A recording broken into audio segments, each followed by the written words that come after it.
যদি ওই মার্কায় ভোট না দাও তাহলে বাড়ি থেকে বের হবার দরকার নাই। কন্টিনিউয়াসলি আপনার অস্ত্র, গোলাবারুদ, রামদা মজুত করা হচ্ছে। আমরা দেখতে পাচ্ছি যে দৃশ্যমান রাজনৈতিক দলগুলোর যে খাইসলত, সেই খাইসলতগুলোতে পরিবর্তন আসে নাই। রাজনীতিকে যারা এখনো ধারণ করেন, সেই পুরাতন রাজনীতির স্ট্যাটাস কোটাকে তারা আসলে রক্ষা করতে চাচ্ছেন এবং অন্যদের উপর চাপিয়েও দিতে চাচ্ছেন। এবং সেই চাপিয়ে দেওয়ার অংশ হিসাবে আমরা যেটা দেখতে পেলাম সেটা হচ্ছে যে নতুনকে গ্রহণ করা, নতুনকে স্পেস করে দেওয়া, নতুনকে সাদরে কাজ করতে দেবার জন্য যে পরিস্থিতি তৈরি করা, সেটা বড় রাজনৈতিক দল হিসাবে অনেকেই করছেন না এবং করবার মতো কোনো মানসিকতাও তারা রাখছেন না। এক কথায় যেটাকে আমরা বলছি যে লেভেল প্লেইং ফিল্ডস, যে একটা ক্যাম্পেইনের মধ্যে যে আমার একটা সমতা দরকার, আমার মাঠ পর্যায়ে নির্বাচনী প্রচারণা করবার জন্য যে সমতা দরকার, সেই সমতাটা আমরা রাজনৈতিক দলের পক্ষ থেকে যেমন দেখছি না, প্রশাসন, নির্বাচন কমিশন যেই লেভেলে দৃশ্যমান কার্যকর অ্যাকশন ভূমিকা রেখে সেটা তৈরি করা দরকার, সেটাতে তাদের যথেষ্ট ঘাটতি আছে।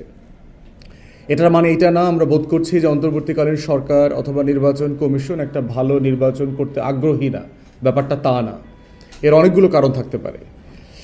প্রথম যেটা আমরা বলতে চাই সেটা হচ্ছে যে লেভেল প্লেইং ফিল্ডের প্রধানতম সংকট দেখতে পাচ্ছি যে পুরাতন আমলের মতো ভোটারদেরকে প্রচণ্ড রকম করে শঙ্কিত করে রাখা, ভোট কেন্দ্রের আশেপাশে যাওয়ার ব্যাপারে সাবধান করা, যদি ওই মার্কায় ভোট না দাও তাহলে বাড়ি থেকে বের হবার দরকার নাই, অমুক মার্কায় ভোট দিলে কিন্তু নির্বাচনের পরে দেখে নেব। মিথ্যা হয়রানিমূলক মামলা ইতিমধ্যে চলা শুরু হয়ে গেছে। যারা কখনো রাজনীতি করতেন না অথবা আমাদের সাথে কাজ করছেন এমন মানুষগুলোকে আওয়ামী লীগের আমলের মামলা দিয়ে হয়রানি করা হচ্ছে এবং আওয়ামী লীগের বিরোধী মামলা যেগুলো 24-এর পরে হয়েছে, অজ্ঞাতনামা, হাসিনার সাথে অনেকগুলো খুনের মামলার পর্যন্ত আসামি করা হয়েছে। আমার এলাকাতে আমি দেখেছি যে সংখ্যালঘু সম্প্রদায়, হিন্দু এবং খ্রিস্টান সম্প্রদায়, যারা কেউ রাজনীতি করতেন না, তাদেরকে বিভিন্ন মামলায় ফাঁসিয়ে দিয়ে হয়রানি করা হচ্ছে এবং বলা হচ্ছে জামিনের ব্যবস্থা করব যদি তোমরা এই মার্কার জন্য কাজ করতে কথা দাও, ওয়াদা দাও যে তোমার পুরো সম্প্রদায়ের ভোট আমরা পাবো।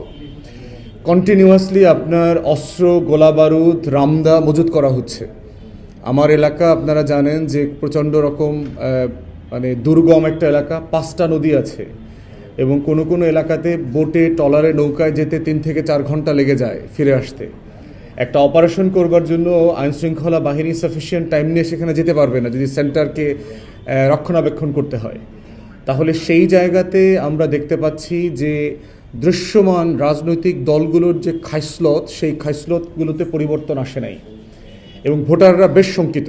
এবং আমরা যতগুলো মিটিং করছি, কমন 2টা প্রশ্ন ভোটাররা সবসময় আমাদেরকে করেন। তার ভিতর একটা হচ্ছে, ভাই আপনাকে ভোট দিলে, আপনার পক্ষে কাজ করলে এলাকায় থাকা যাবে তো, মিথ্যা মামলার শিকার হবে না তো, আপনি পরে খবর নেবেন তো, পুলিশ ঝামেলা করবে না তো, এই শঙ্কার কথা আমরা কন্টিনিউয়াসলি শুনতে পাচ্ছি এবং এই সংখ্যাগুলো ন্যায্য তো।